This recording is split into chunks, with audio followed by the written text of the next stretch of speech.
Transformimi urban në lagjen i buletinin e Shkodrës është drejt fundit, krahas termoizolimit të plot pallateve, por realizohet edhe heqja e kabllove elektrike nga fasadat dhe sistemimi i tyre në rrjetën nëndheshëm. Ky proces i zhvilluar në bashkëpunim me OSHE-n është pjesë e një modeli të ri urban që synon të eliminojë pamjen e rrjetave të kabllove elektrike në fasadat e pallateve dhe të krijojë një mjedis më të pastër, më të sigurt dhe më estetik për banorët. Në kuadër të punimeve që po bëhen me veshjen me kapot, me termoizolim, me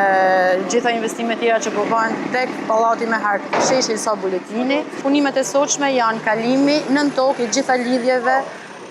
elektrike në bashkëpunim bashki OSHE dhe nuk do kemi më asgjë për ajër ose në për pallate ose domethënë këto linja që tashmë janë bë problem në vite për sa i përket edhe për sigurinë e banesave vetë. Gjithashtu është e bën gati edhe për sa i përket edhe projektit që kena gati tashmë për rehabilitimin që do të bëhet i gjithë kësaj zone që përfshin